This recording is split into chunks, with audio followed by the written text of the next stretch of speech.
I am so excited for you to work your way through today's tutorial because this is a topic that I struggled with for years. Anytime I came up against 2 against 3 in my music, I was always thinking, oh crap, this again. I really don't want to do this. I'm so bad at this. I don't like it. We're going to strike all of those things from our vocabulary.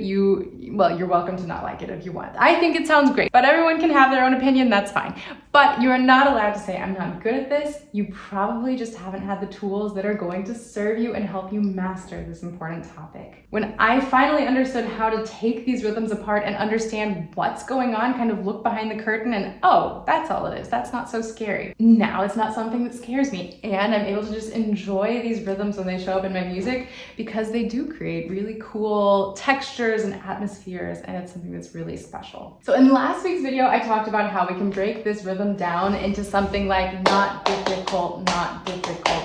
And that can really get you by if you want to use that solution. If you want to just stick to that and run with it, good for you, that's fine. But if you want to understand why this pattern works the way it does and how to master it and how to actually go step by step really systematically and never have to worry about it again, then you've come to the right place. Last week we saw this in the context of Chopin's 4th prelude in E minor, and that pops up just once in the entire piece, and so there, not difficult can really get you by. If you want to use that as your solution, fine. But if you have it in a piece where it pops up more frequently, or if you just want to finally get to the bottom of things and understand, let's dive right in. First things first, let's just walk through the math. Don't be scared, don't run away. This is not scary math. If math isn't your thing, that's totally fine. You're going to be fine here. I'm breaking it down for you bit by bit. So we take this basic pattern, 2 against 3. The math basically works out that we want to find the least common multiple. And what's the least common multiple of 2 and 3? Well, it's just 2 times 3,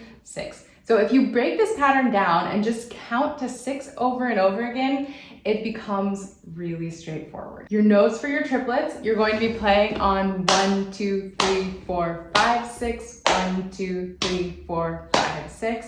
And the notes for the 8th notes are just going to be playing on 1, 2, 3, 4, 5, 6. 1, 2, 3, 4, 5, 6. If you want to really master this pattern before you have to play it on the piano and master fingerings and master notes and figure all of those things out, really just do this simple tapping exercise. For the sake of example, I'm going to tap the triplets in the right hand and the 8th notes in the left hand.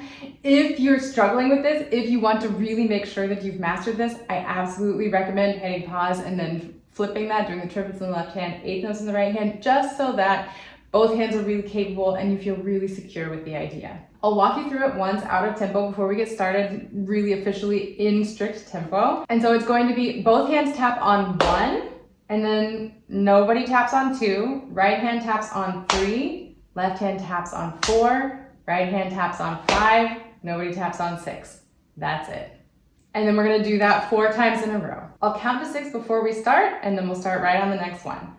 1, 2, 3, 4, 5, 6. 1, 2, 3, 4, 5, 6. 1, 2, 3, 4, 5, 6. 1, 2, 3, 4, 5, 6. 1, 2, 3, 4, 5, 6.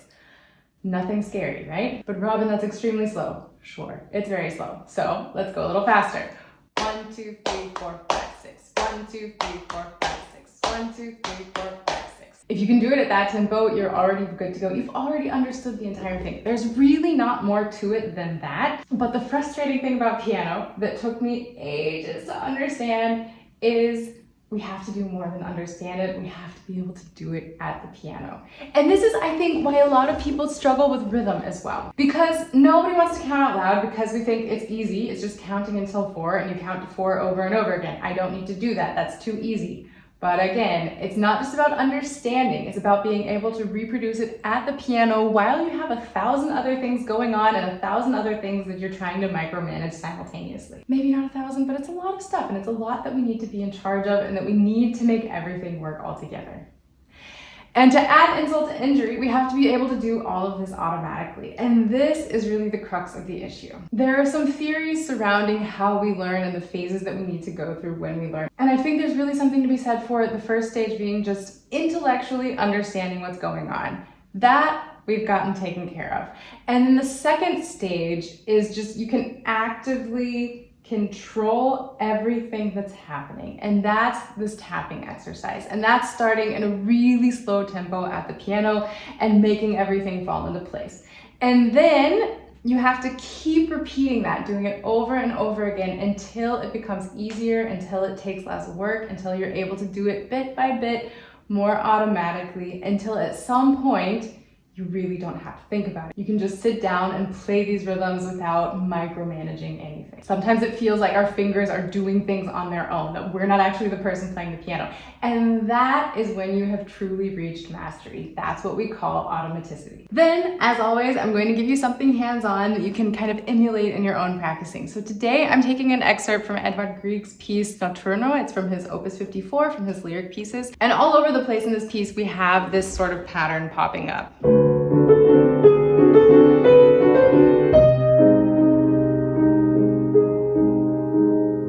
We're going to take just the first measure that I played for you, and I'm going to walk you through every single step. So in this piece, you actually have all of the moving parts in the right hand on its own, and the left hand is also playing triplets. The right hand has the melody is in eighth notes, 1 and 2 and 3 and 1, and then that's a long note.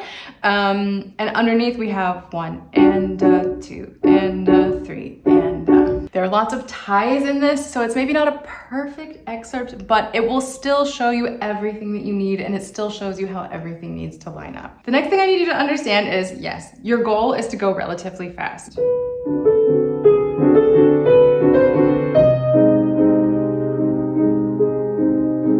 And you're going to have to start with something that maybe seems ridiculously slow to you, but you're never going to have to struggle with it again. Once you get down one measure of this pattern and you build it from a really slow tempo up to the tempo that you're looking for, then you're going to be able to just copy paste this idea into every other section that you'll ever need this for in a piece. And once you've gone through this really systematically in one piece, or even just in one measure, then this idea of not difficult is probably good enough to get the results that you're looking for, because you've already mastered the concept and you've already automatized it with your fingers. But again, for the sake of example, let's do this really, really, really slowly. So we're going to play 1, 2, 3, 4, 5, 6, 1, 2, 3, 4, 5, 6, 1, 2, 3, 4, 5, 6, 1, 2, 3, 4, 5, 6, 1, 2, 3, 4, 5, 6.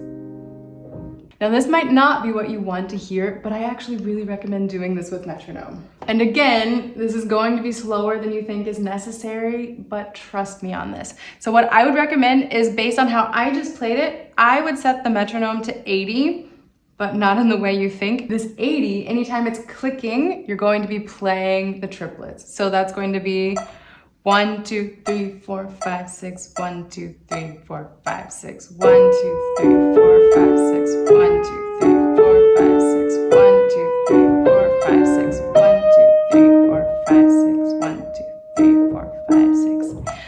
And now let's look at that hands together. 1, 2, 3, 4, 5, 6, 1, 2, 3, 4, 5, 6, 1, 2, 3, 4, 5. So both sides. 4, 5. Ideally, you play the notes cleanly. But that was still good enough. Also, because I know this piece, it's okay. I can speed up. So then from there, when it's this extremely slow, you can probably go faster in increments of 10. So then let's speed it up to 90. 1, 2, 3, 4, 5, 6, 1, 2, 3, 4, 5, 6, 1, 2, 3, 4, 5, 6, 1, 2, 3, 4, 5, 6, 1, 2, 3, 4, 5, 6, 1, 2, 3, 4, 5, 6, 1, 2, 3, 4, 5, 6. And then speed it up by 10 again. Just anytime, if you're able to do it without any issues, you can go faster. If it's a little hobbled, a little kind of shoved together, do it a few times until you feel confident in the tempo. 1, 2, 3, 4, 5, 6, 1, 2, 3, 4, 5, 6, 1, 2, 3, 4, 5, 6, 1, 2, 3, 4, 5, 6, 1, 2, 3, 4, 1, 2, 3, 4, 5, 6. Still going fine. So since I'm doing fine in this tempo, just so you can get on with your life and try this out on your own, I'm going to speed up to 120. And then that's going to look like 1, 2, 3, 4, 5, 6, 1, 2, 3, 4, 5, 6, 1, 2, 3, 4, 5, 6, 1, 2, 3, 4, 5, 6, 1, 2, 3, 4, 5, 6, 1, 2, 3, 4, 5, 6, 1, 2, 3, 4, 5, 6. 1, 2, 3, 4, 5, 6. Now I'm going to speed up to 120.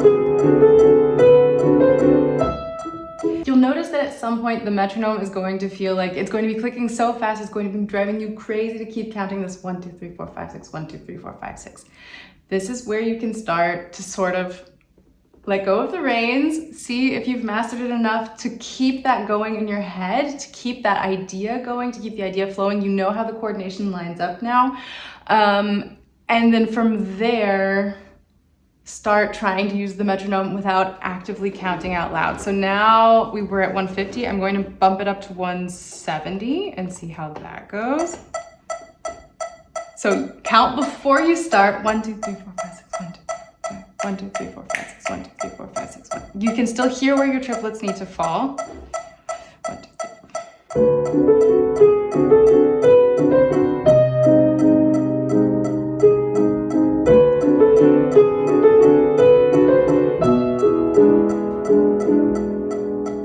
I'm going to say that I bump it up to 180 and then divide by 3 just for the sake of friendly math. So I'm going to start at 60 beats per minute, and that's probably faster than this piece even needs to go. We'll see. Not difficult, not difficult, not difficult, not difficult. And that's when you can switch over to not difficult. That maybe is easier to keep track of than not difficult, not difficult, not difficult.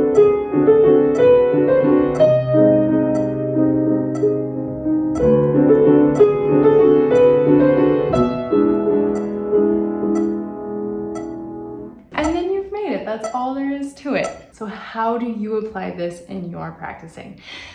I know I move very quickly because the idea, every fourth Friday, I give you a quick win, something that you can go and start using in your practice sessions and immediately see the results from. That doesn't necessarily mean you're going to be able to run with this and sit down and go through the entire process as quickly as I just did. You might need to do several repetitions at each tempo. You might want to be bumping it up by 5 beats per minute instead of by 10 beats per minute. You have to take these things and you have to consider what's going to serve you, what's actually helping you. But if you go through this process, if you're really intentional, if you're really systematic, and you start at a tempo that's manageable for you and just gradually inch your way up with the metronome. If you need help getting used to the metronome, I have an entire tutorial on getting started with the metronome. You can check that out here because for something like this, it's really invaluable. So while this is something that you can understand very quickly, it is such a complex thing that we need to be able to just really very gradually be expanding how we're working on it. It's the sort of thing that it's very simple to ask the metronome to tell us, okay, I was at 60 and now I want to go 65 beats per minute. Actually gauging that on your own independently is extremely difficult. And so for things like this, for speeding up passages, for speeding up these fine sort of technical issues, the metronome is really an invaluable tool. And it's also so comforting to be able to see that I started at 60 beats per minute, and that was for my triplets. Those were the triplets that you were playing. And then you get up to 3 times as fast in just one practice session. Maybe it's not in one practice session, but you can still, it's measurable progress. And sometimes those things can be few and far between in piano practice. And so just anything that we can actually measure and point to and say, look, I got twice as good, I got twice as fast, is always really rewarding. I do have a PDF download for you that can help you if you don't have this in one of your pieces yet. You can start working on this anyway. So I have some just simple exercises that are really easy to work through. The link to that is in the description below. Be sure to check it out if you want to start working on this important topic. It pops up all over in so many different kinds of pieces. And let me know in the comments below, which piece are you working on that's using 2 against 3 right now? And I'm interested to hear all of the music that you're learning. As always, until next time, happy practicing.